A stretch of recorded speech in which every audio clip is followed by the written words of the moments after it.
Okay, modelers, so this time around we're going to do something different. I did tell you that I do build everything, sci-fi, cars, motorbikes, all that sort of thing, just not often enough. So this time we're going to have a go at our Battlestar Galactica Colonial Viper. Now I got sort of enthusiastic about this after seeing one built by one of my subscribers. It's in one of the news videos I talk about, where he's put lights and everything in it. I'm not going to go to that extent. I do have LEDs and stuff there and wiring and all that, but that's not what I'm aiming for with this kit. I'm a little bit undecided at the moment exactly how I want this thing to end up, as far as if I want it crashed or I want it in a loading bay getting maintenance done on it or whatever. But I'm sort of going to decide that as I go through. But anyway guys, we're going to start on this. Now this is an older kit, an old Revel kit. Obviously you can see by the package. The box art is an actual picture of the model itself, built up by someone, a professional modeler obviously. And as you see, beautiful looking craft, these things. I love them, always have, since I first seen them in Battlestar Galactica. Now inside the box, these old kits guys, honestly they're very, very plain. There's nothing too detailed or anything about them. If you want to add extra detail, I mean, use some spare photo etch and stuff like that, and you can detail them up. I've seen some on the internet that are just absolutely superb. Now fit issues, as far as I know, there may be a few fit issues. These older kits, I don't expect a great deal from them. I don't expect to be able to cut parts off, whack them together and glue them like a Tamiya kit. I expect to be able to have to do a bit of filing and sanding. But everything comes in the one big bag here. As you can see, there is detail built in. It's not like kits that we know, like the new ones, where you've got to pull this detail together. They're just big sheets that you've got to glue together, and the detail is actually scribed into or built into or moulded into the actual panels themselves. The wings, you can see as well, the detail here. Some nice little bits of detail, but they're actually part of it. Again, it's actually a little bit like Tamiya. Tamiya do that sort of type of thing too, but Tamiya, you know, you're going to get a beautiful fit, whereas this thing, I'm not expecting that. You do get a pilot with this if you want to put a pilot in there. Again, you can see the underside of the engines here. The actual fuselage up here. Some nice panel lines and stuff going on. But yeah, not a lot to show guys. Like I say, they're just big chunks of plastic that you've got to stick together. Now this thing here is just a stand that you can sit it on. If you want it in flight position, you can stick it up on this stand here so it looks like it's actually flying. And then we've got some clear parts here for the back of it as well, for the engine bays and that. And then we go to our instructions, and you'll see in the instructions here guys that these things, we'll go to page 1 first I guess. Okay, so you see our pilot going into the tub there, then the tub going into the fuselage, then the back part of the fuselage goes together over here on this page, with your engine housings going together there. Then once that's together, you put the actual exhaust systems on there and the clear parts on there. And yeah, like I say guys, that's about it pretty much. You put the back end to the middle here. Then our wings go on there, and then the front goes to the back, and that's it guys. That's as simple as that. Then we've got our decal placements here. Now as far as decals go, I think I might actually mask this up and paint it, because I want to weather the paint on this. It's a bit harder to weather decals than it is to weather paint, so I don't know. I'll have a look at it when I get to that stage. As far as the decal sheet goes, that's it there guys. Now these are old decals, and you can see they're fairly thick, and there is a clear seam around them, so they're not going to be perfect, and they are going to be fairly thick. So yeah, I don't expect a great deal from these decals. That's why I say I might paint on the red bits. As far as the symbols and that go, I'm probably going to use the decals, because I definitely cannot paint those. But you know, you've got radar, the radar, green radar screen going here and things like that. But anyway guys, I'll get on with this build, and hopefully you'll enjoy this as something a little bit different. Okay modeler, so please forgive the noises in the background again. I've got the compressor going, plus got the air vent going. I just want to show you that the model's completely together. I've got the canopy on there now, and it's masked up, and I've got it glued down with white glue. So I've got the clamp on there to hold it down until that sets and holds it firm. So what I've done, I've just painted it with a dark grey, and now what I'm doing is going over the insides of the panels with lighter greys. Okay, so all I've done was that dark grey colour you can see at the front up here, in the seam line, stuff like that, was with that dark grey. And you can see I've started fading it down with the light greys, and I've got an even lighter one now to start doing the next part of it. Okay, so all it is just fading it down in the middle of the panels.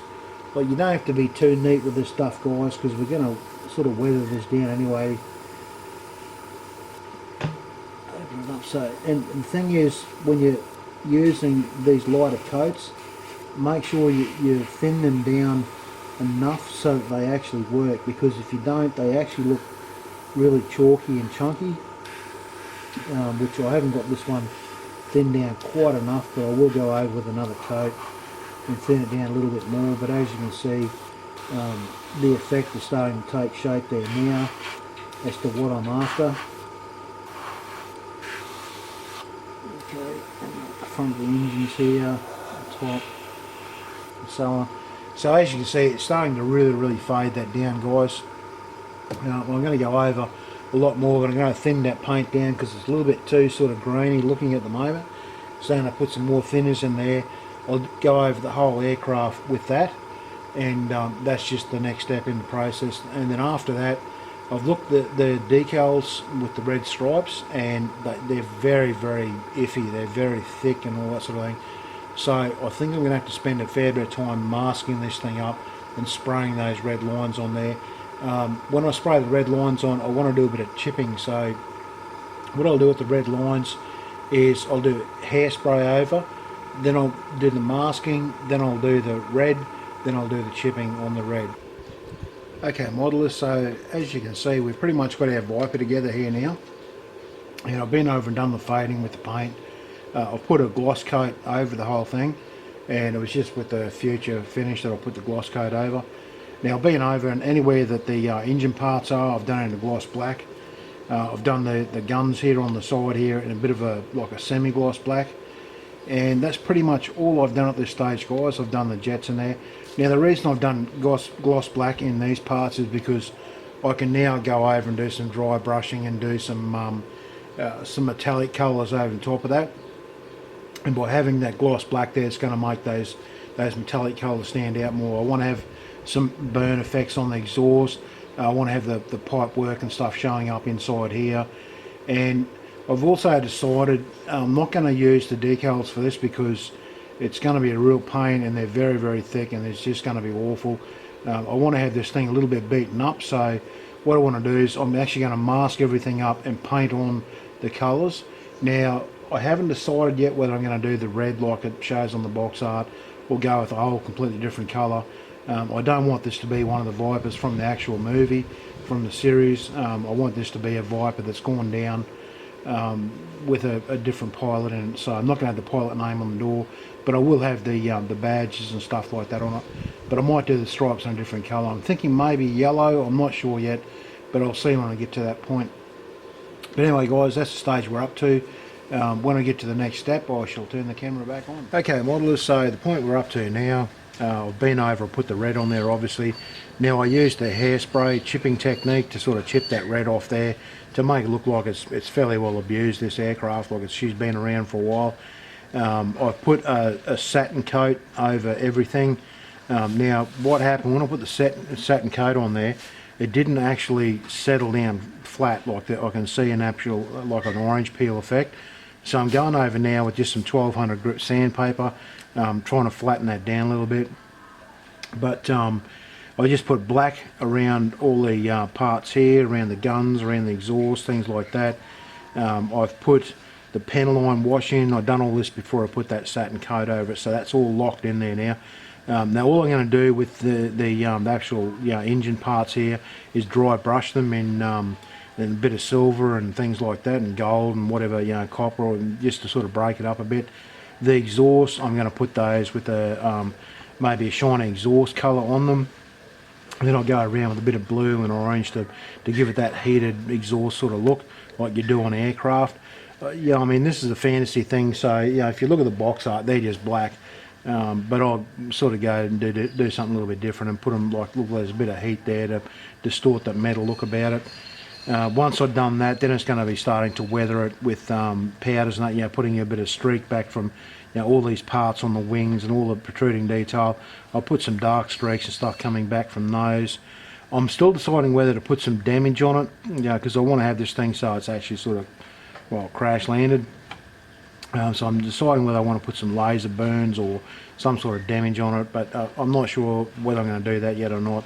I'm really not even 100% sure I want this crash landed yet. I'm really not sure, but I'll see how it turns out once I start doing the weathering. But anyway, guys, I'll get on with those next steps now, and I'll turn the video back on at the next stage. Okay, modelers, so we're pretty much finished off with our Viper here now. I've just got a few more things to do just to finish it completely off. One of them is the nose is loose. It's come off the base. I've got to super glue that down. I've got to sort of find a contact point and glue that down. But the rest of it is pretty much done, guys. So all I've done is just like I do with my normal bases. I just use some plastering material mixed with water, put that down to build the base up. Then I sprinkle some natural sand and dirt and stuff over it, and I dig the aircraft in there. And then after that, once that sets and dries, I go over and sprinkle a bit more on and just tuck it underneath there so there's no sort of gaps or anything.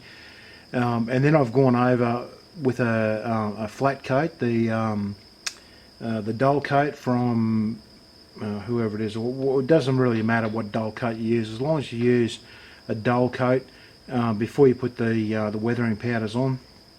The weathering powders sort of dusty it up so it looks like it's been sitting there for a while, and as you can see, it looks quite authentic. It looks quite nice. I'll just turn it around. I'm not going to take any photos of this one, guys, because the camera, I had a little bit of a mishap in my shed here, and the camera's not actually taking photos. It'll do video, but it won't take photos. So I've got to try and find a way to get some more, get another camera or try and fix up what's going on. Just seen a little bit of plaster sticking off the back of that, guys. But anyway, guys, I'll turn it around so you can have a good look at it. And as you can see with the exhaust here, I've sort of done those up. They're dusted up as well, but you can see they're sort of blue and green with the exhaust stains and burns and stuff like that on there. And as you can see, guys, it looks quite nice. Just ignore that drop of water. I'm going to wait for that to dry, and I'll dust that out so you don't see it.